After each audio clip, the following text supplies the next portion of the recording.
Well, the pleasure is absolutely mutual, and you know, this place has been a second home for me, scientifically, and as in what Dan described as our friendship and our work together. You'll see over the course of this talk that much of what we've been able to do sprung loose because of Dan's thinking about what the potential relevance of this was to, you know, some of the mainstream efforts to understand the biology of this condition, the genetic structure of this condition at a molecular and cellular and brain-based level. And I'm thrilled to be here and appreciate this opportunity to be with you today. And I'm excited to give this talk today because this is, some of you have heard me talk before and have, you know, kind of expound some of the ideas that Dan talked about. This today is going to be something new and different. Most of this, or some of it, Dan doesn't know about, and I'm really excited to spend the day with you today and talk about the aftermath of some of these ideas. So we'll get right to it. I'll start with my disclosure of interest, and I always report that we get royalties from the scale that Dan talked about that we developed, the social responsiveness scale, for its commercial distribution. It's now used in countries all over the world. It's been translated into about 45 foreign languages, and it's an inexpensive way to get quantitative trait ratings at a very rapid clip. And our research support comes from NICHD and the U.S. Centers for Disease Control. And, you know, as far as interests are concerned, I'm really interested in being here. This was St. Louis on Tuesday, okay? And that's what was going on. So what happened was I went from that to that. Yesterday, that was your sunset yesterday, right over the, you know, from the hill. And so I'm really interested in being here. Okay, now I'm going to start with just something that everybody in this room knows about, everybody in this institution is steeped in, and this is this idea that the associations of developmental disabilities with rare de novo variants has been increasing, you know, exponentially. As the numbers of genotype patients rise, the effects of variants, not only of large effect, but even intermediate effect, become more discoverable, and we're starting to make these associations. Dan and I had breakfast this morning. He was talking about model systems for dementia that are based on highly homogeneous, highly specified disease, you know, models that give us, that illuminate the biology of how all of this works. And I have nothing but, you know, admiration for that, and I feel like, you know, that is a major path forward. But the one issue about autism, of course, and that's true for many diseases that the monogenic syndromes model, is that de novo versions of autism are by definition not heritable. And in the population, the vast majority of autism is inherited, not de novo, inherited. And so my role, I think, as a scientist and as a potential contributor to this sort of, you know, comprehensive campaign to sort out what is going on in autism, the biology of it, how to get it, you know, at its roots, has been to try to harness genetic epidemiologic data, population data, and phenotypic data to give us clues to how does this condition actually arise. And, you know, these data, again, put us in a place where thinking about a condition that is 85% heritable in the population, thinking about what is the genetic structure of that condition. And a lot of my career really started when I read this paper by Neil Rish's group. And I've paraphrased it in an introduction to one of my own papers, and I'm gonna read this introduction because I want to kind of set the tone for the rest of what I'm going to say based on this. So more than a decade ago, in a seminal sibling study to refine understanding of the heritability of autism, Spiker, Risch, and colleagues explored the foundational question of whether the characterizing traits and features of autism bred true in autism-affected families. And their report documented, and this was back in, I think, 2002, something like that, a long time ago. Their report documented the startling and at the time perhaps underappreciated observation that what clustered in families affected by multiplex autism was not specific profiles or patterns of the three characterizing symptoms of the disorder: social deficits, language and communication deficits, repetitive stereotypic behavior. Rather, impairment along a single continuous severity dimension, the heritability of which roughly equated to the broad heritability of autism in the population. Stated another way, that the severity of the syndrome as a whole bred truer than that of its ostensible parts. So how could that be? How could it be that the total severity of the syndrome itself bred truer than its own symptoms? Now, we started then to explore this in populations and to make, about a decade of my career embarrassingly visible on a single slide, okay? This is what it took us about 10 years to sort out. That essentially, if we just counted the traits and symptoms of autism in nature, in all humanity, okay, what it looked like on the left was this broad population distribution that is that's illustrated here, and that this is the whole population. Pathological is on the right, and you see this population distribution. That among first-degree relatives of boys affected by autism, that whole population distribution gets shifted to the right, not just for the affected cases, but for all the boys in those families. And then for the girls, it's somewhat different. The girls sort of either would have autism on this end or not have autism, and that although the brothers in families affected by autism showed this continuous distribution, the girls looked pretty normal, most of them, and then had this sort of other peak in the distribution. And that was sort of what we knew and what we had learned about this structure. And one thing to say about this is that the intercorrelation between those three characterizing traits, social deficits, language deficits, restricted interest, repetitive behavior, which define the autism syndrome. By definition, that's what we call autism. But those traits hung together in the entire population distribution. The trait correlations are on the order of 0.8 to 0.9 across the entire human population distribution. So, having done that in studies of school-age children and understanding that there is this sort of clustering of the syndrome and that it has this unidimensional heritability, then we started asking, well, where does that come from? And the rest of this talk is about going before the time that autism develops and asking a question. And what if, and the question is, what if that unitary structure holds true only after the developmental period in which autism develops? And that people have heard about the issue of the fractionability of autism, like the fractionable triad. Speaking of, Simon Baron-Cohen, that this has been a major theory, that it could be somehow dissociated into these component symptom parts, which we don't actually believe is true. But what if it's actually fractionable on the front end, according to traits that don't really look like these traits? There's something else that produces autism, and then it splinters into these traits, which are all tightly correlated. That is, are there fractionable components before autism develops? And in a more complicated way, let's suppose those fractionable components all existed on their own continuum, and that autism could arise from certain permutations or combinations of these developmental traits. It may not be the same ones every time, but that it may be that certain traits, for some cases of autism, collide, and other traits for other causes of autism collide to produce a liability that ends up producing the syndrome. And sometimes with rare variants pushing the whole, needle more towards autism. But if this were the case, then it's possible that autism could represent different types of permutation and combination of these independent liabilities. And that the implication of that is that in people who are controls, that maybe those same liabilities exist in controls, but not in the combinations that cause autism. So that's pretty complicated. Like, who cares?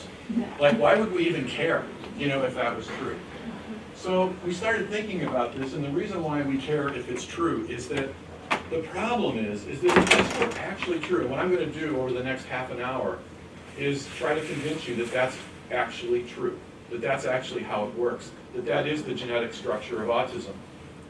And we don't have all the evidence together yet, but I think there's enough to try to make that case, and then we can, over the course of the day when I meet with you and so forth, we can argue about it and decide what everybody thinks.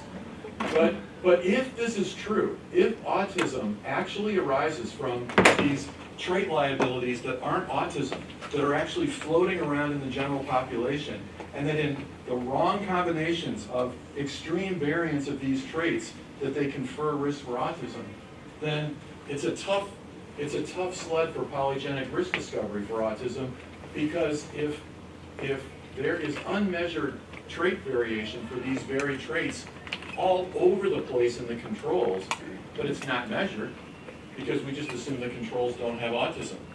But the controls have all the little bits and pieces of autism just in the wrong combinations, or just not quite at the same level of severity, then polygenic risk discovery is going to be compromised if we don't study autism that way. And biomarker for smaller sample sizes, searching for neuroimaging signals of autism, think about it. What if the controls look like that and the cases look like that, and in different combinations? And this person's autism is a blue-green combination, and this one is a red-orange combination, and the controls have all of it. Okay, this is a problem if we don't capture within our controls what of the liability factors that cause this condition, that to which we can trace the actual genetic causes, what if they aren't being measured. And then finally, intervention opportunity might go unrecognized if we wait until the development of the syndrome, rather than trying to attack these trait liabilities before the syndrome actually emerges. And what I'm going to show evidence for at the end today is that once the syndrome emerges, there are other things that compound the syndrome, other causes that heap on once you reach a threshold for liability.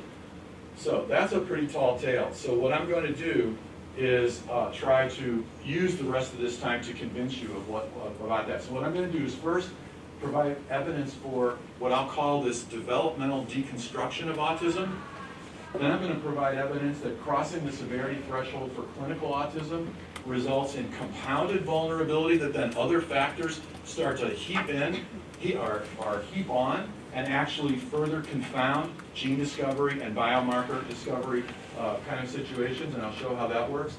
And then I'll talk about the implications for the path forward for genetic studies, biomarker studies, and first year of life intervention.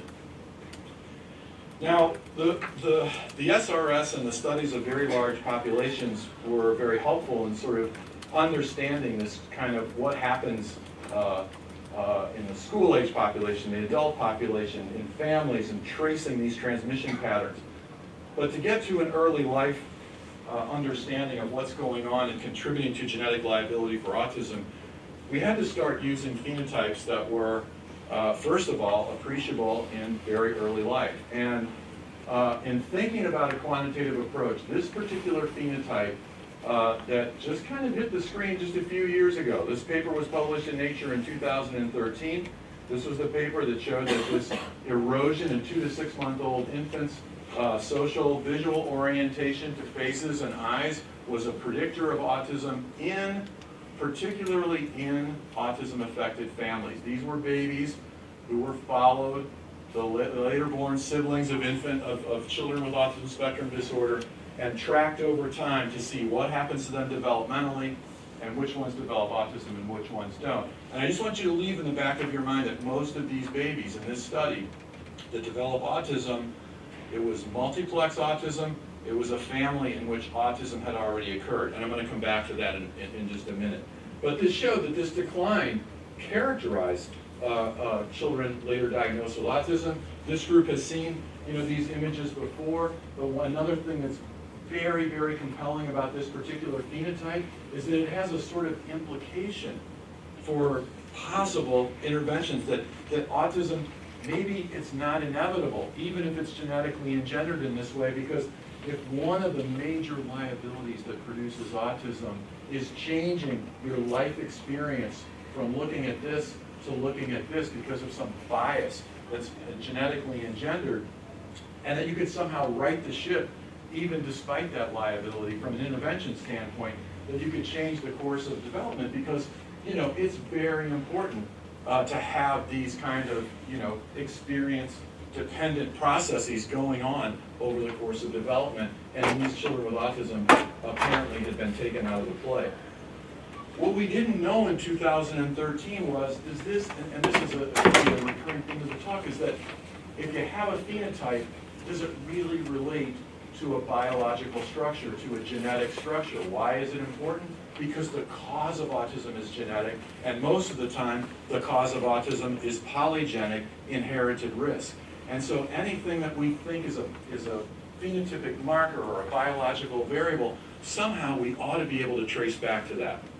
And so in Missouri, which is the state that Dan forgot that I came from, that these are Missouri twins. You can tell they're from Missouri because they both have flannel shirts and crew cuts. And we studied this particular phenotype in young children, in toddlers who were epidemiologically ascertained from the general population.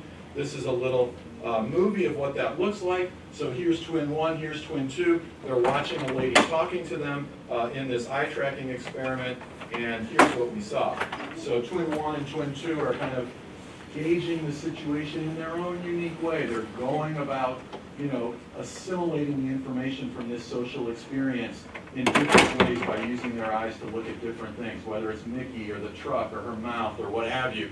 Each twin has his own way of sizing up that situation and gauging what's going on. Here's what it looks like for identical twins.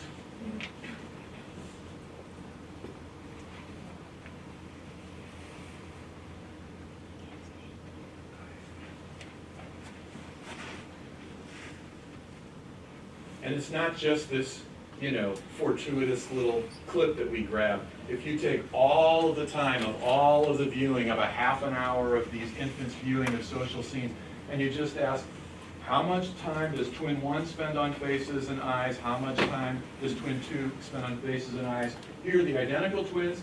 Here's twin 1 on eyes, twin 2 on eyes. For identical pairs, they are almost exactly the same. Same with mouths, almost exactly the same. But if you're a non-identical pair, you cut the genetic similarity in half, okay, twin 1 versus twin 2 are all over the place. And these are unrelated pairs. So this is very, very strong evidence, not only for heritability of a total allocation of effort, but even in moment-to-moment planning. On the 10th of a million, the 10 millisecond time scale, the orientation is driven, okay, by these genetic factors. And it doesn't even matter if they watch the same movies. So they can be watching either overlapping movies or completely different movies. And still, the allocation of effort to eyes and faces for twin 1 versus twin 2 is identical if they're identical, and it's different if they're not identical. Okay, and that's the result of that. And then the other result, which was very important to this argument, is that, so this is a highly inherited trait. Here's the population distribution. The gray little blots are all of our twins in the study, and they're distributed, quantitatively over how much time do they spend on eyes, how much time do they spend on mouths. Most of the children with autism, these are the red dots, this is a replication sample, are in this kind of basement of less than 30% eye looking, less than 20% of mouth looking. But what you notice, okay, is that there's a whole bunch of normal population kids who are also right in the basement of eye and mouth looking, and yet do okay. And it's not just that they do okay, or that they don't quite make a diagnosis of autism. These kids have no social deficits whatsoever. I'll show that in a minute. But essentially, they're normal. And so these guys somehow escape autism, those ones in that, the general population kids, whereas these kids who are in autism families have a familial background for autism on which this is superimposed. They fall in this range of the population distribution, superimposed on a family background for autism, and this is where they end up, is with autism. So it was the first clue that this difference between what happens in a recurrence context versus what happens in the general population suggests that those two might be operating in tandem or interacting in some way. And that parental familial liability, I will also show in a moment, is completely unrelated to variation in the okay, they are completely genetically independent or quantitatively, phenotypically independent from one another, and I'll show that in a minute. Now, are there any other predictors of recurrence in autism? And the answer is yes. And some of those recurrence predictors, and you could make the case that, you know, low eye and face looking, even if it's not a social deficit, and even since there's normal kids who have low eye and mouth looking, who nevertheless develop perfectly normal. That low eye and mouth looking is not autism. It happens before autism. And so you could ask, well, are there other things that don't look anything like autism that actually predict autism in a recurrence context, in families where there are known accumulating additional inherited liabilities on which some other non-specific factor was superimposed and then potentially producing the syndrome?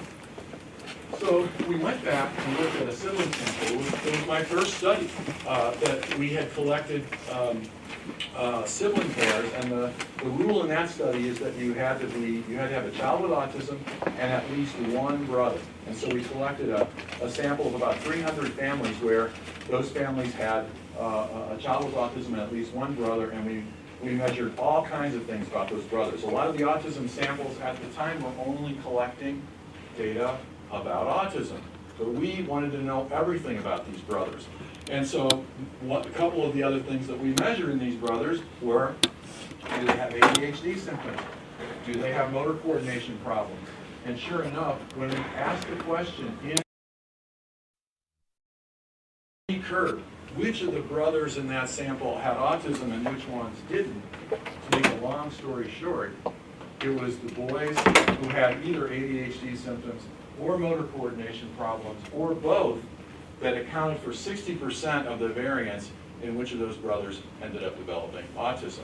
So that was kind of interesting. And then there was this incredible, large-scale population study in which the identification of autism among the siblings of children diagnosed with ADHD was examined, and showing that first-degree relatives of individuals with ADHD have a 4-fold increase in autism.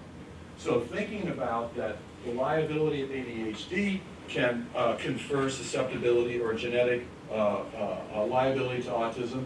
And then similarly, this was just published this year, this past month, from the Baby SIDS Research Consortium, asking the question, if you take all of the infant SIDS versus infants in families not affected by autism, and you ask, do they have gross motor delays?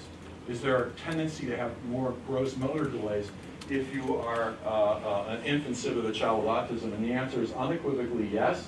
It functions as an endophenotype.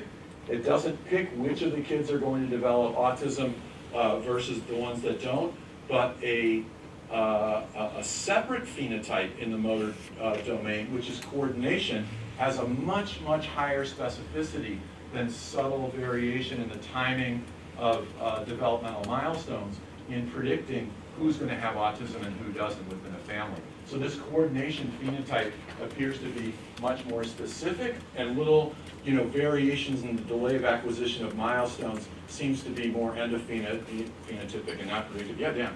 The ADHD autism study, there's been some other smaller studies like that, and I'm wondering now, with polygenic risk scores, as far as I'm aware, there's not a strong correlation between autism polygenic risk and ADHD polygenic risk, and yet here we see this increased liabilities, which is fascinating. Am I interpreting?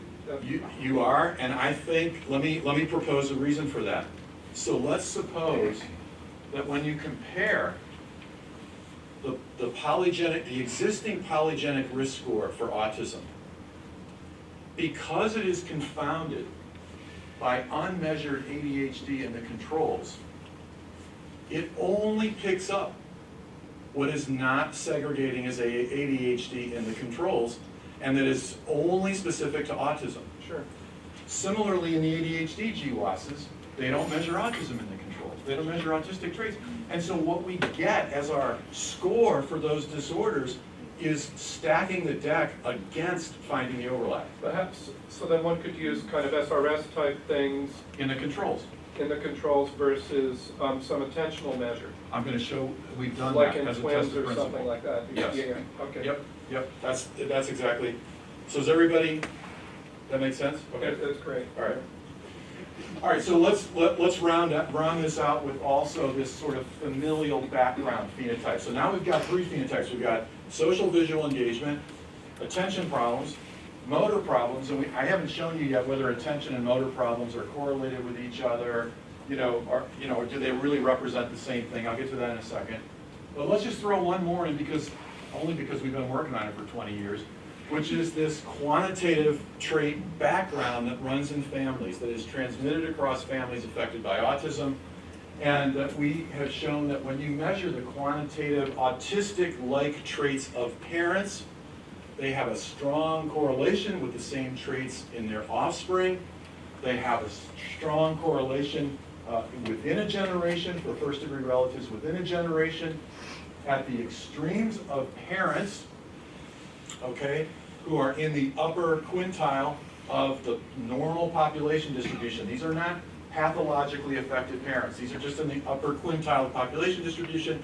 They have double or triple the risk of autism in their offspring if they find each other, and they don't find each other by chance because there's preferential mating for these traits, and so they find each other in a way that makes the parental trait correlations equal to SIB correlations for autistic traits, which is remarkable, which is a driver of sort of funneling of quantitative, familial, polygenic risk across generations within families. That can happen.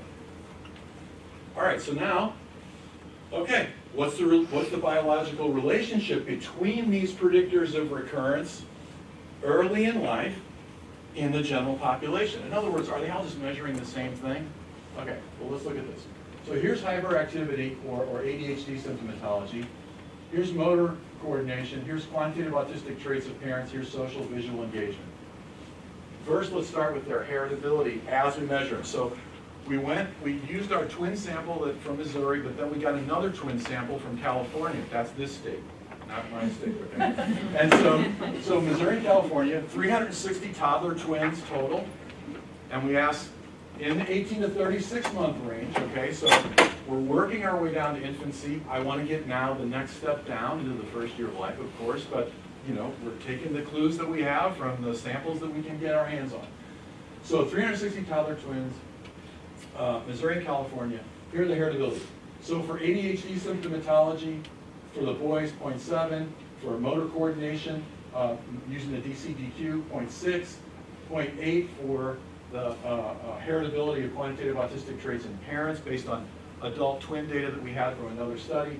And then this remarkable heritability for social visual engagement that I just showed you as this eye tracking phenotype at 18-month-olds. And that same metric holds true at 36 months. Those are the trait stability. This exhibits trait-like stability over that entire period of time in these kids.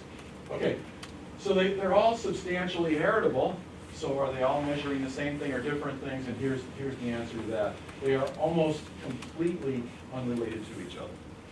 Okay, so ADHD symptoms, quantitative autistic traits of parents, motor coordination, social visual engagement, almost no correlation with one another.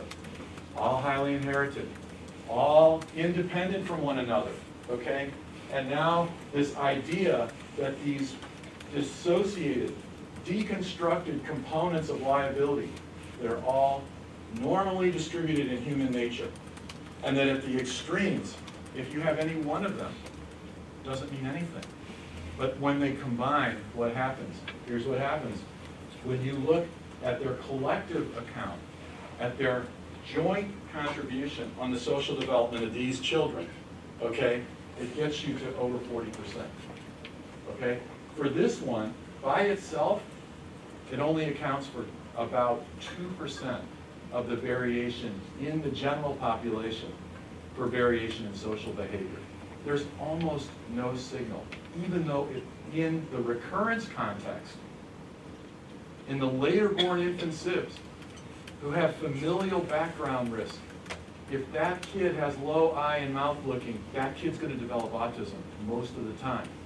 But in the general population, you know, you're going to need something else to travel with that. And if you're less than that extreme or anywhere in the distribution, there's not even a signal on its effect on social development until you start combining it with these other factors.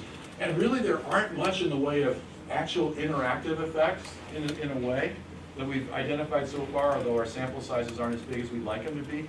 It has more to do with additive, joint, acute cumulative effect than it does when you measure all of them. You get this index that accounts now in the population for about 40% of the variation in social developmental outcome. Okay, so here's an analogy. So autism is an extreme phenotype. You know, I mean, it's not that rare. There's 1 in 59 kids now, you know, affected by autism, and one of the things we have to do is think about, well, what are the naturalistic combinations of these factors, and can they give us some clues about how many factors are there, and in what percentile of the distribution, were they all combined by chance, and how would that relate to a, you know, clinical versus a non-clinical syndrome? So here's my analogy. Here's another rare phenotype, it's an MBA All-Star. That's rare. It's extreme, okay, case. And if you think about it, this guy, to be able to be an NBA All-Star, he has to be at the extreme of the distribution for eye-hand coordination, and he's got to be at the extreme of the population distribution for height. One or the other is not going to get him in the NBA, okay? But if you have both, well, you can be an NBA All-Star, and then somebody's got to give you the rock and teach you how to play. And you put all those things together, and then you become an NBA All-Star, okay? So what if autism is kind of like that? What if you're at the extreme for object looking in the population, and you have a high level of aggregation of autism-specific inherited liability running through your family, okay?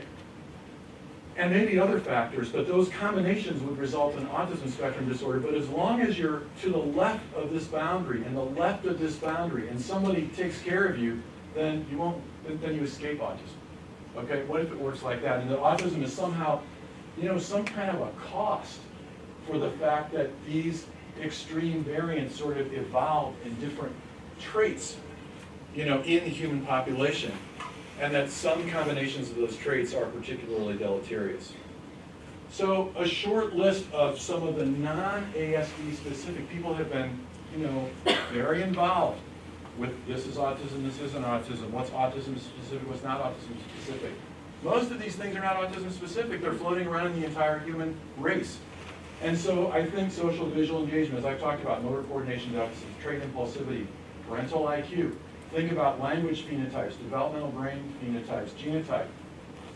And if there is just some short list of factors for which combinations of 2 or 3 or 4 of these at the 5 to 10% population extreme, you know, jointly raises risk for ASD, then autism can be predicted. And those liabilities can be individually targeted, even if you could just move the needle off a little bit from where they start in personalized approaches to prevent conditions that are otherwise not like myogenic syndrome, and that they're hopelessly, you know, polygenic, and therefore, you know, not candidates for specific gene-based therapies.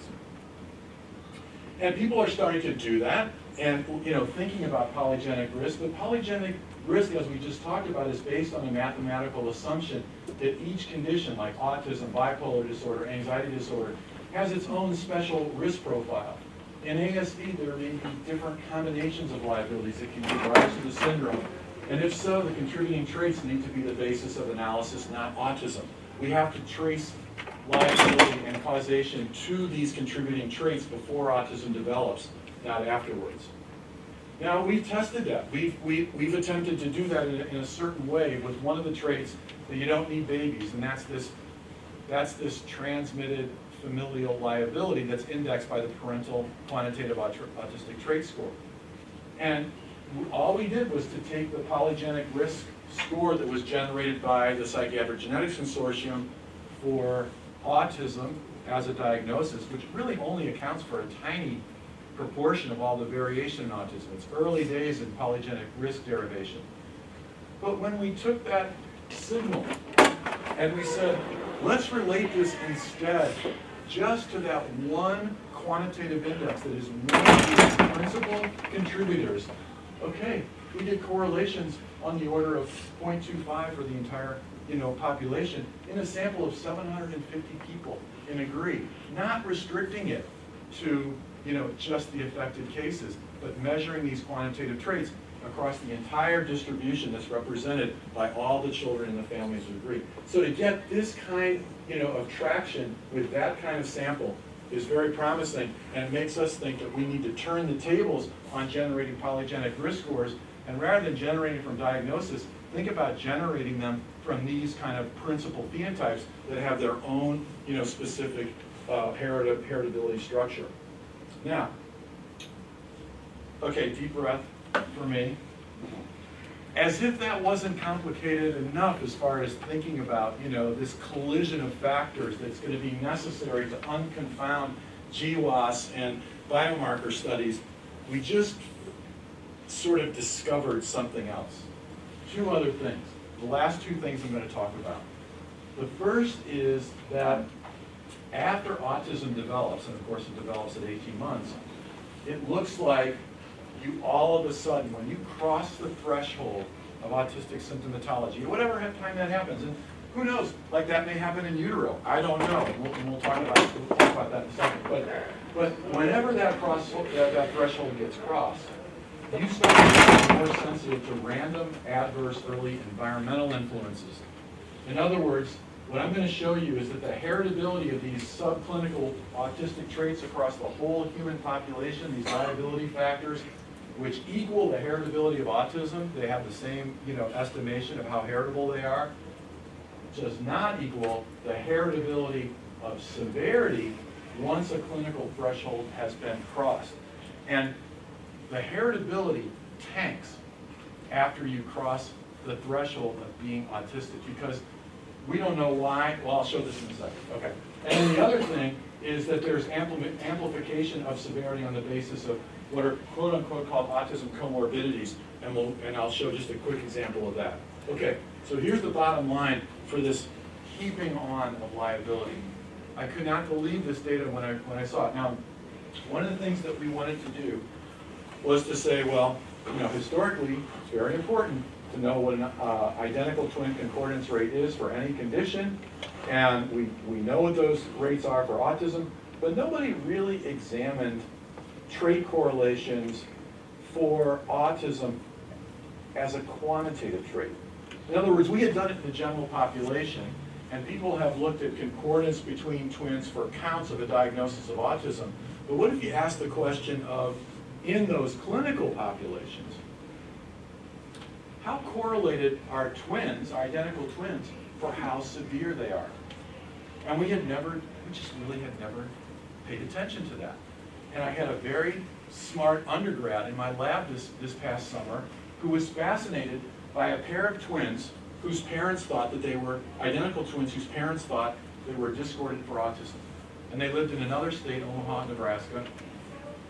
And they called up our lab and they said, Dr. Constantino, we want to come because our twins, our identical twin boys, are discordant for autism, and we think that you might want to eye track them with your, eye tracking thing. And we said, bring them on, we'll take a look, because I'm always interested in identical twins discordant for autism. I have seen very few of them in my lifetime that I was convinced that they were discordant for autism. When one has it, usually the other one has it. And so they brought the twins, and sure enough, both twins had autism, as they almost always do, but they were really different. And they had a really different symptom profile. And it got us thinking about, well, let's look at the distribution of differences in these traits quantitatively in all the twins that we can get our hands on. So, sorry about the busyness of this slide, but I'll talk you through it. All right, in the general population, the identical, we published this a long time ago, the identical twin correlation for autistic traits, for subclinical autistic traits across that whole bell curve of the human population distribution is extraordinarily high.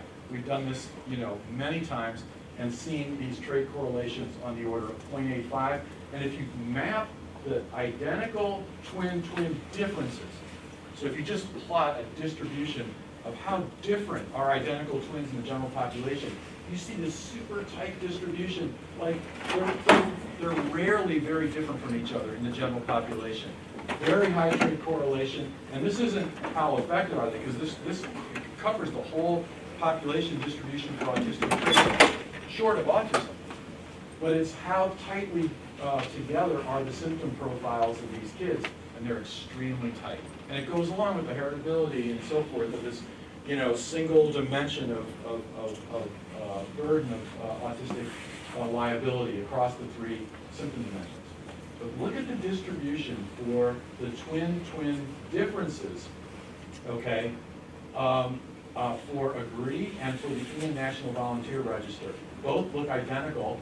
And the twins, like some of the twins are like, 70 SRS points apart. Like that almost never happens in the general population. And you have this splaying, and there's all kinds of twin difference going on. So that's kind of weird. The correlation for the SRS in these groups drops from 0.85 to 0.35. Okay, well, maybe the SRS is just a crummy measure. Here's the ADOS. Here's the R squared. This is twin 1 and twin 2 in AGREE. Okay, the identical twin correlation tanks. And therefore, thinking about a measurement of severity within the clinical range is not a measurement that relates to genetic structure, okay, or the cause of the condition. In other words, so here again, here's like a kind of a hurricane plot of the range between twin 1 and twin 2. So each line is a pair of identical twins, each of these horizontal lines. And here's twin 1 score, here's twin 2 score on the SRS. And you see that, here's the threshold for clinical. And most of these kids are both clinical. Some are straddling the line. And you have a few that really kind of go into, a sort of a high normal range. But it doesn't change the fact that most twins are concordant for autism. It's just that there is a lot of scatter once you hit that threshold, even for people who share an identical genome. Now, like how in the world could that happen? So one thing we thought was, well, maybe just like anything else, you accumulate non-shared environmental influences as you age up. So probably the most widely spaced identical twins are the oldest ones in our sample. A lot of stuff's happened to them. One had a better teacher than the other. One responded to intervention. One did. No, there's no age effects whatsoever. Whatever this is happening. The distribution is the same if you're little or if you're big. Now that makes us start scratching our head thinking, well, are these measurements even stable? Because if they're that different in a pair of identical twins, but the fact is, and we just published this last year, is that even for clinical subjects, time 1, years later, any given clinically affected individual, their score is rock stable over life. And yet, if you're an identical twin, you may have a very different severity score, even though if your twin is affected, the vast majority of the time you're going to be affected, but these scores can vary remarkably. And the implication would be that once you reach that clinical threshold, that you become vulnerable to random developmental events, whether they're stochastic effects in brain development, whether they are, strange, rogue, random experiences that can take you off course or give you more repetitive behaviors or send you in a different direction, given the fact that you have been, in a sense, knocked off your horse of normal development and are not demonstrating what normal kids do, which is that genetic structure rules the day as far as your severity rating. But once you reach that threshold, that's no longer true, okay? So that's one thing. And that, again, is a huge warning about the meaning of a severity measurement within the clinical range that you're trying to relate to a biological variable or to a genetic structure, because it doesn't look that good, even with the ADOS. Okay, SRS and the ADOS, so they're saying, because I think there really are differences, and they really aren't. Severity of that, in that sense, is not a function of the biology of what causes the condition. So we can talk about that. So the other thing is comorbidity. Now, one of the things that had been observed with quantitative trait measurements in the population in our clinical samples was that there were significant trait correlations between your level of autistic traits and a lot of like psychiatric traits, you know. So aggression,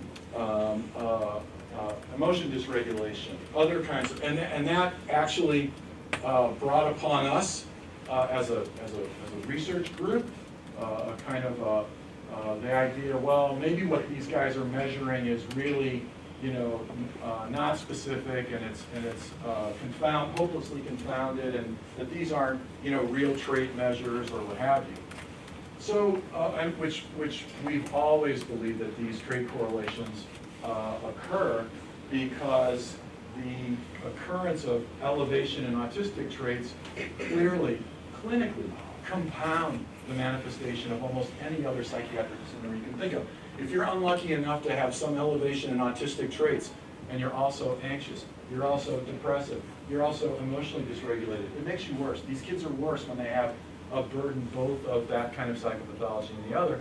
But could we actually prove that they come from different places? And we couldn't until we studied these 360 twins from Missouri and California.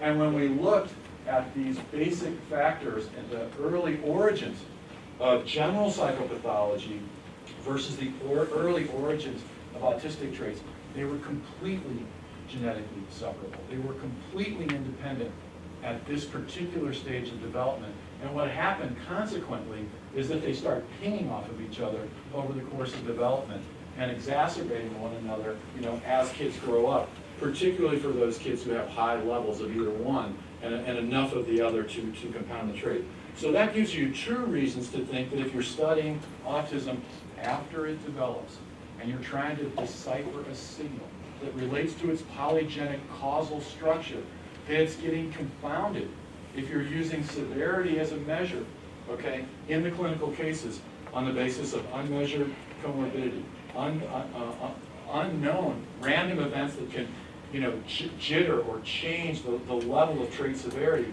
And of course, if you're dealing with controls, if you're not measuring those same developmental liabilities and controls.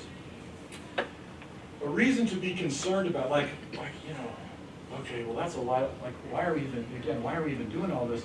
Because in the end, you know, polygenic autism is not going to be targetable necessarily by the same kind of highly specific biological therapies that, you know, monogenic syndromes might be.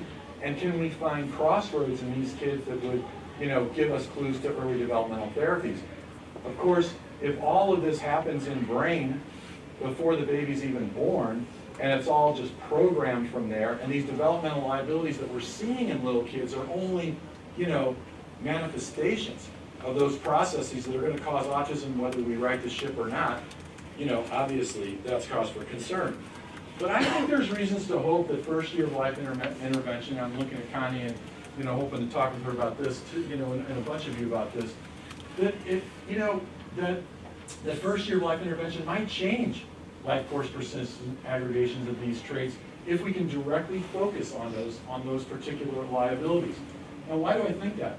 One of the, you know, the most potent rider of the ship of all, riding the ship, is being a girl. And we know that girls carry all the same inherited liability that boys do, but they're somehow protected. Okay, well maybe their brains are protected in utero. But we have this couple of really interesting findings that are tantalizing to me, and I'll just put back out there, is that first of all, there's a differential heritability of ASD traits in males versus females in the population. And females actually are influenced by common environmental influences that operate to promote their social competency. The other thing that we observe in the sisters of children with autism is when you go back into their developmental history, many of those girls have, a huge number of them, have a history of language delay plus weird autistic speech qualities like pronoun reversal, and then they get better. So they look like their brothers at first, and then somehow they right the ship. And so, you know, again, not to make too much out of it, but it may be that these outcomes are not inevitable, and that there are ways that if we target a given child for what his or her particular combination of liability is and tailor the intervention in that way and just move them from the 3rd percentile to the 10th percentile for that trait liability? Could we, put them back on course to not get derailed in this way in development if that derailing actually happens postnatally? And we just don't know. The other thing is that clearly this thing that, having early vulnerability to non-shared environment suggests that there's got to be non-shared environmental factors that we could address that would at least ameliorate the severity of a clinical syndrome, even if not preventing autism altogether. Now, one last thing to say about this is sort of where to look. So, thinking about whether this happens postnatally or prenatally, there is some emerging evidence, I think, that the neurologic lesion for autism that we've never been able to find, that we've never been able to place, okay? That there could be a major role of the cerebellum in all this, especially thinking about some of these non-specific liabilities. Eye tracking pursuit, motor coordination, attention, error-based learning, predictive modeling, seeing the forest for the trees. Like the cerebellum is responsible for a lot of that. And it turns out that if you look carefully and you look at kids specifically with cerebellar injuries, they have a significant, and again, this is clinically ascertained kind of studies, but a significant elevation in autistic outcomes. There's lots of other types of scientific evidence that's starting to kind of converge around possibility that cerebellar connectivity or damage or things that happen in the cerebellum may engender these kind of factors. And so I think it's important to think about where in the brain are we looking and how might we think about the sort of place where all of these things converge. Okay, so there was a lot of different strands of kind of thinking about behavioral traits. All this is summarized in this article that just came out a month or so ago. So if it went too fast, it's all in there and there's no secrets. For familial polygenic ASD, I think there may be some tractable intervention targets. Independently heritable developmental susceptibilities. Continuously distribute the population, they predict recurrence, they occur before the onset of autism, but most honestly don't seem to be specific to autism. It makes you think of autism as almost like a neurodegenerative condition really early, like a behavioral decompensation. In the setting of permutations and combinations of these liabilities that divert normal development, we have to change the search for biomarkers and imaging and genetics. We have to link biomarkers to variation in severity. When we're trying to do that, it's less likely to identify things that relate to the actual cause of the condition. And so we have to be careful about that. And I think it's, it's probably true that rare genetic variants of intermediate effect interact with some of these polygenic liability factors in the development of autism. So to refine the search for phenotypes that participate in joint developmental risk, we have to refine our ability to measure these players in the first year of life. And we stink at measuring motor coordination in the first year of life. We can't even measure hyperactivity reliably yet. We're working on it. But we have to get better at that because those are parsimonious, independently heritable phenotypes that we can get our hands on that are a much better lens through which to think about autism and its causes than the syndrome, I think, after it develops. Can we place a lesion in the cerebellum, and do we need to be really concentrating on how these, first year of life, pathways may be channeled through cerebellar function and re-examine gene, brain, and behavior relationships from infancy and consider safe opportunities to offset some of these early developmental liabilities with unique intervention. And just for the students, if you're thinking about trying this at home, of refining, a heritable phenotype that contributes to a condition, this is how it works. Is that particular condition more frequent in the setting of the condition that you're caring about? So is that predictor more frequent in autism? Is it heritable? Does it predict recurrence in multiplex families? Does it aggregate in the unaffected first-degree relatives? Is its severity correlated with the severity of the disease? Is it correlated with the severity of the disease only in infancy and not after infancy or not? you have to answer every one of those questions. And we're at various shades of gray in answering those questions for our leading phenotypes. We've come a long way with visual social engagement. Clinton Jones's, remarkable phenotype. We've got to hang on to that. But motor coordination, ADHD, these others, we're in various degrees of knowledge about that.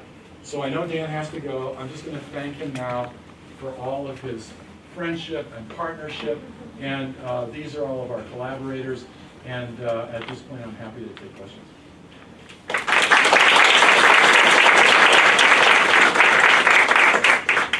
Just to run, so Connie will take over, but I wanted to ask the first question. Some of it's going to be a statement, which I know is always annoying to the speaker.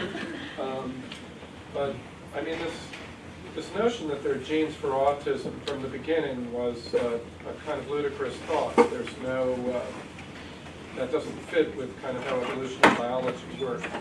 And so even if you step aside from this, so everything you've said makes total sense, is what I'm trying to say. And it fits within a model that was, in some ways, can be borrowed from early work in epigenetics called canalization, where development is like a track. You're on train tracks or you're in a canal, and genetics, and in the case of the Waddington canalization, epigenetic factors change that, and at some point the organism can no longer buffer. And so disease and developmental disorder, whether it's cardiac or brain, occurs because the lack, kind of coming off the track and not being able to get back on. That's why you get the non-specificity. So all of these de novo mutations, you were talking about polygenic risk, virtually none of them cause autism specifically. Some have a higher prevalence of autism than, let's say, not autism, but they cause other things as well. And that really, even these big hits, cause that in the polygenic risk. And so, as you point out, the key is going to be to decompose what are the neurobiological processes and what are their behavioral and clinical manifestations. How do we measure them? So we have to measure them in people. We have to know what the neurobiological processes are, which is what you're doing. But I think it really fits within this model, very, very cleanly. We've defined something that has clinical utility and that has some predictive, clinical use, right? Autism as a diagnosis. But it doesn't mean that it has the same etiology and a kind of comprehensive, unitary etiology as you've shown, which is really beautiful. My question is around something that you're trying to dissect here, which is that if you look at the polygenic risk for autism, it's 0.2 correlated with schizophrenia. So again, not huge, but not zero, and it's very highly significant. Autism is highly positively correlated, even higher, with educational attainment and IQ. So then you might think, oh wow, there are things about autism that are under positive selection because educational and attainment and IQ are good, right? Higher the better. Schizophrenia is negatively correlated with educational attainment. As it turns out, educational attainment is not under positive selection. It's under negative selection. And the reason for that is because people with high education don't have large families in our current society. It's really a societal, it's an interesting thing. Our society is kind of buffering that genetics. So it's really an interesting conundrum, and I'm wondering what you have to think about this kind of evolutionary side of it, where, the why question as to why we have my model would have been that we have high polygenic risk for autism and assortative mating, because people go to college and you have highly, that there is actually a very positive with, effect, that if you get a little too much, it's too much. Yeah. And this kind of threshold, that just pushes you off the track. But up to a point that there's actually a benefit in terms of education. I'm wondering what you think about that, and maybe ADHD in a similar way. Yeah, no, I think one of the things that I always try to wrap my mind around too is the issue of the sex difference, because if there were aspects of these genetic changes, these additive genetic influences that historically had conferred some advantage, how would they be preserved? What kind of advantage would they have to confer to improve in a certain way what males are doing, at the extreme of which ends up being, these liabilities. But for females, that the females remain unaffected by that. That there's that somehow this had to, it seems to me that it had to evolve in the context of a sort of profound kind of sexual dimorphism, that we have to understand why would that have happened? Why would it have, why would those things have preserved? So let's suppose the genetic change that simultaneously improved on the male, in a male, the ability to focus, pursue, successfully accrue food, whatever, versus a female, at least not be downgraded in her capacity for childbearing, child rearing, all of that. So I'm just curious about, I think in some ways this has been with us for a very long time, and I'm not sure that thinking about it just in terms of, modern phenomenology, just because it's so irresistible because autism is so common now. Autism has always been with us.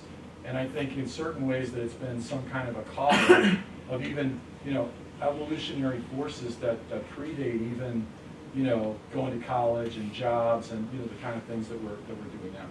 Yeah, very interesting. Oh, thank you. I'm sorry, but I'll let you handle the questions. Or where's Connie? Connie will, but you have 15 minutes. Okay. Thanks. Hi. Oh, Yeah. hi, I'm Chanel Bell. I am a soon-to-be PhD here. All right. In June, Congrats. in the Department in World Arts and Cultures, and I am a mother to an 8-year-old autistic or ASD son.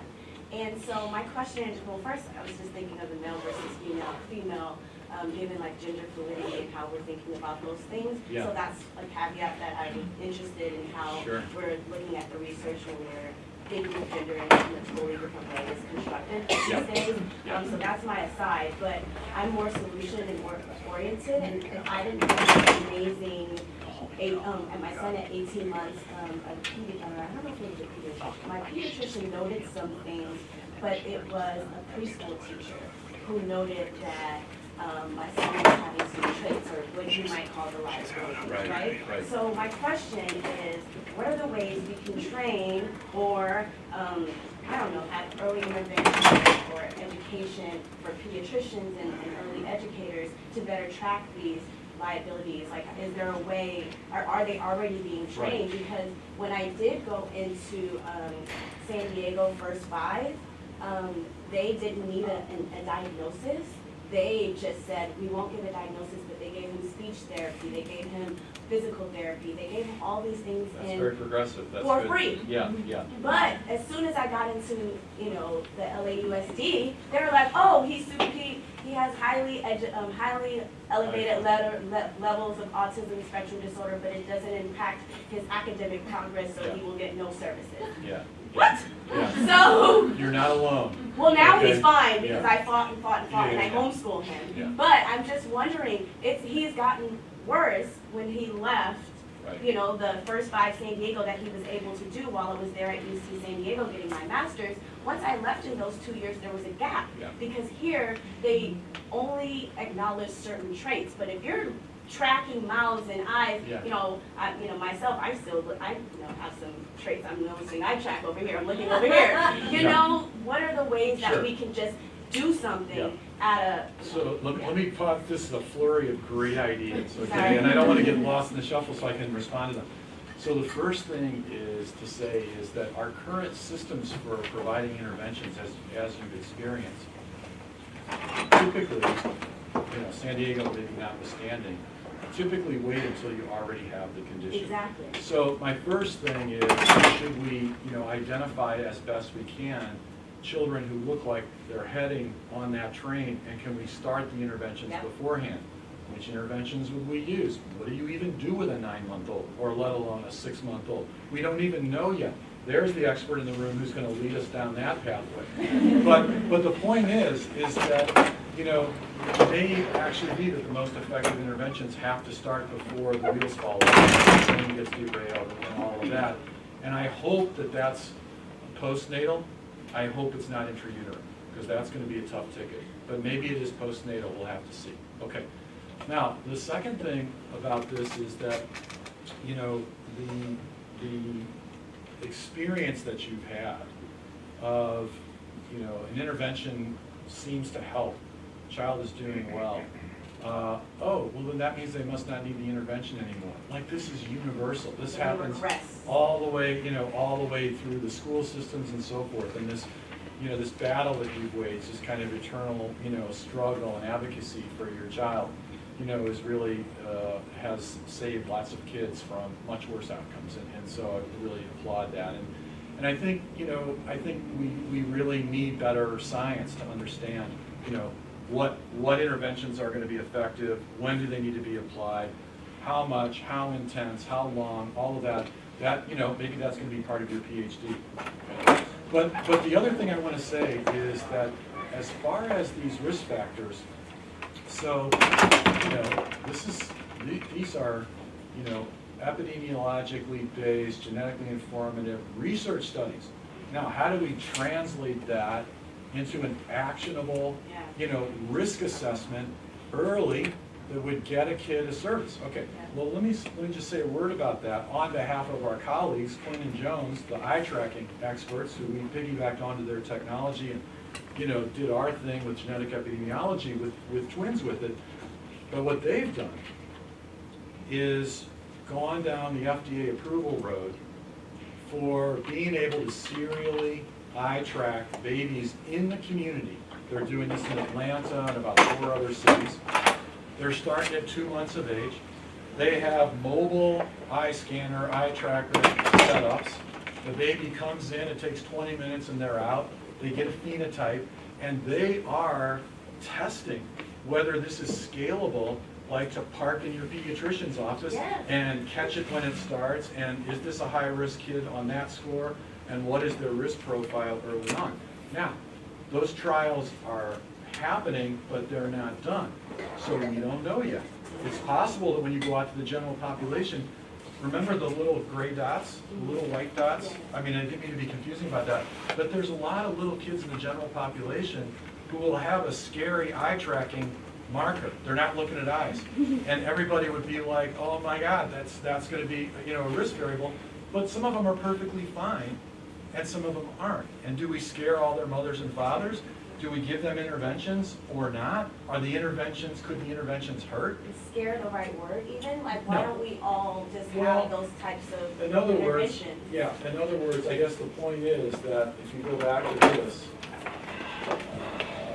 this particular, if you're that kid, okay, and you say, oh, I'm going to put you in an intervention because you have risk for autism, okay? There's nothing wrong with that kid. We know there's nothing wrong with that kid. So the question is, how good, you know, what is the sensitivity and specificity that gets into the science of prediction? And that has to be proven, validated, tested, retested, you know, in field trials before it finally makes it home to you and your baby, which it's already too late because your baby's already 5 years old, but, you know, whatever. So, you know, it's never fast enough, but that's the process. And so, you know, these are our clues, and we have to honor our clues. And next steps in science, you know, and translational science need to try to honor what is the reality of what's going on and where are going to be our most useful likely signals. So, it's a great question. Yeah. I think we have some others over Sure. here. Yeah. Hi. And I heard that 80% of children who do whole exome sequencing, it comes back normal. 80% right. of children with autism. That's right. So is there any genotype associated with the eye tracking phenotype, or there's no genes associated? Okay. So far, we don't know the answer to that question. So we are studying that right now. Is it possible? I think it's, well, let me give you one example where you know that that's possible. So there is a condition called neurofibromatosis, okay? And neurofibromatosis is associated with about a 20 to 30% risk for autism spectrum disorder. And if you have neurofibromatosis, which is a single gene mutation that you would pick up on exome sequencing, that damages the function of 1 of the 2 NF1 genes, okay? And and causes loss of function, that raises risk for autism. Now, within neurofibromatosis, okay, there has been a small study of eye tracking, and it actually is true that among the patients with neurofibromatosis, that if you also have an eye tracking deficit like this, so low visual orientation towards the social aspects of a scene rather than the objects in the scene, that you are more likely to develop autism, okay? However, in neurofibromatosis, there's a full range, just like the last slide that I showed. You can be anywhere in the range. So we think that eye tracking segregates independently of neurofibromatosis. And that if you're a kid who's unlucky enough to be this kid, plus you have an NF1 mutation, which are independent from one another, then you're probably going to have an autism spectrum condition. And the reason why we think that eye tracking and this phenotype, even though it's very, very genetic, is probably not caused by rare variants, but by accumulation of common variation, is because of this. In other words, when you take the difference between identical twins and non-identical twins, that correlation is graded so that all these twins exist on a continuum, their co-twins exist on a continuum. If they're exactly the same genes, then they have the exact same phenotype, and if they're not, they don't. And that is usually the signal of an additive polygenic kind of risk. But that's not to say that, Fragile X mutation or, a shank mutation or whatever, one of the things that it could do would be to target one of these developmental liabilities. And of course, that's never been mapped, because whenever we do exome sequencing, what's the phenotype? Autism, ADHD, bipolar.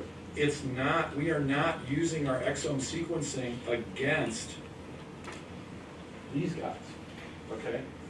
Which is different than that, which is different than that. Most of these attempts fail to try to relate genetic factors just to one or the other of these, okay?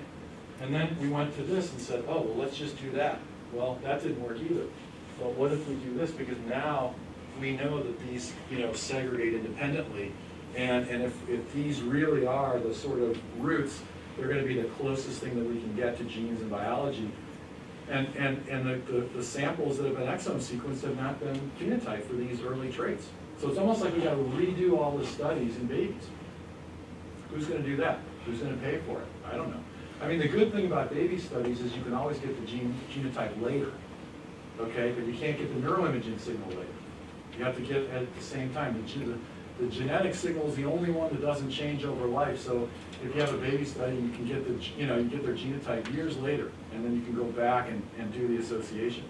But all the measurement that you have to do about the phenotype has to happen, potentially before autism comes on. Okay? Yeah. So this is really fascinating. It's giving me a lot to think about. And so one thing, just to circle back a bit to what Dan was asking, I've been sort of perplexed by this positive correlation with the IQ and autism and how it, autism polygenic risk is correlated positively with IQ, yet also positively with ADHD, schizophrenia, low level correlation. And so I'm wondering if, trying to wrap my head around how some of this maybe unmeasured trait liability in the controls, if that could be relevant here. Well, I want to back up a step, and Dan dropped that bomb and left the room. But let's just talk about let's go back to the basics about heritability of IQ and heritability of autistic traits. Although in clinical studies, autism and intellectual disability travel together, and there's these associations.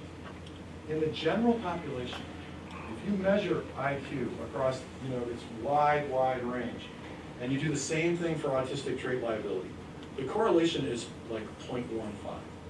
They are not highly correlated. I definitely think that they represent highly separable, additive genetic liability. So I'm going to go out on that limb.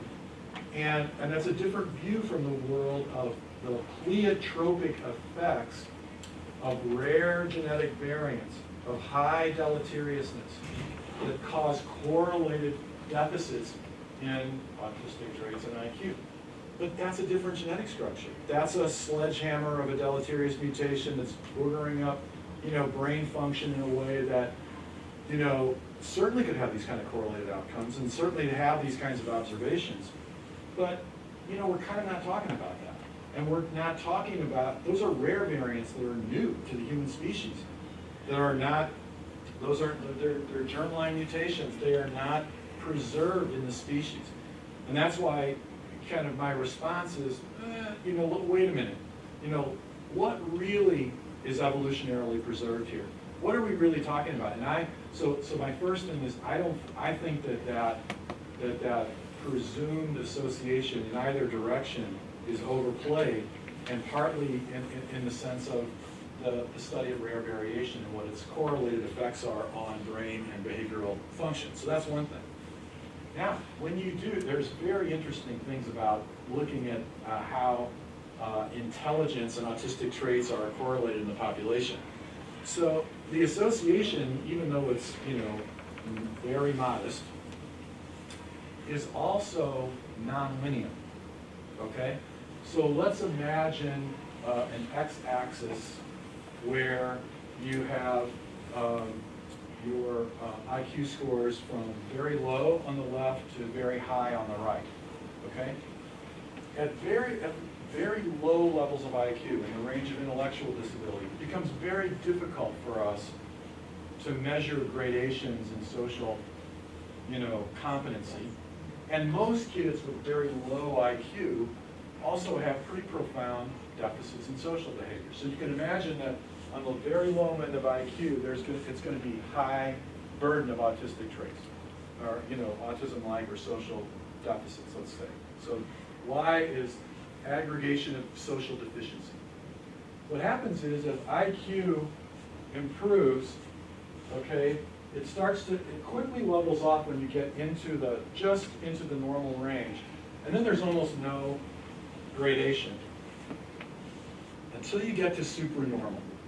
And then all of a sudden, in boys, but not in girls, okay, as far as we know, okay, you start to see a rise on this end. And that very, very high levels of intellectual functioning come at a social cost that is much higher for boys than for girls. Now, the data sets for that are kind of sparse because it's just like it's the same old thing. Everybody's been focused on different kinds of measurement, not thinking about quantitative, not doing whole populations, not measuring everybody, But the data sets that we have suggest that kind of a nonlinear relationship. And I think that little rise in the end for the boys is very, very informative in the sense that, again, it may speak to that there is an extreme variation of whatever these traits are that confer some kind of an advantage for focus on detail, being able to have higher levels of visuospatial orientation, whatever they were, that if you get too far of an aggregation of those, even though it subserves intelligence, it may subserve hunting and gathering. It comes with a cost, okay, at the extreme, and in ways that somehow girls seem to be fairly deliberate to. But there needs to be, to our young PhDs, there needs to be more data collected to ferret that out. One more question, Sure. and then we'll have Okay. time. So go ahead. Yeah. Thinking about the role of the cerebellum, and more is being learned about inter-brain region connectivity. What would you postulate is the ability of intervention, early intervention, to improve if this is basically neural network impairment? Is it extreme plasticity that can overcome the suspected deficit? It's a fabulous question. I mean, I think it gets to the issue of how do you teach a really clumsy kid how to shoot a basket and dribble a basketball? Is it impossible? I mean, one of the things that we know is that practice engenders the ability to do some of these things. Whether it's riding a bicycle or playing ball or basketball or whatever. So, you know, I mean, I've tried to coach really uncoordinated kids playing basketball, and it's a tough ticket. And it makes me very, you know, sort of nihilistic and fatalistic about, are we really going to be able to move the needle? But on the other hand, also in that state of Missouri, we have, for kids with autism, a bike camp. Okay, so we take these kids who have never been able to ride a bike despite their loving parents' best attempts, and they'll drive them, you know, 200 miles from every direction so that they can ride a two-wheel bike because they could never do it. And part of it is because of their behavior, but part of it is because they're just so dang uncoordinated and wobbly and scared and everything else. And some of the emotional overlay gets in the way of their being able to do what they need to do to stay on task. And anybody who's watched a child, you know, in the context of a behavioral intervention, to keep them engaged and keep them practicing and keep them going, that they can acquire certain kinds of skills. Maybe not, you know, annihilate or eliminate the deficit, but get better on the basis of that. So what do they do in bike camp? And these kids, like, these are parents who are desperate. They've tried to teach these kids how to ride their bikes. So you, Nicole, you probably know the story. So what they do is they put them on a two-wheeler, but it's not really a two-wheeler. It's got tires that are like a concrete roll. Like, there's no way that you could fall. There's no way that you could tip over. And these kids are riding, you know, the two-wheeler, and they are, you know, they're the master of that situation. And they're feeling great about it. And they have a whole system of two-wheelers where the concrete drum roller gets narrower, narrower, narrower, narrower, narrower, until they get to the threshold of an actual regular bicycle. And in 1 week, okay, about, you know, 60%, maybe 70% of those kids who could never ride a bike in 1 week at the age of 6, 8, 12, 15 years old are riding a bike.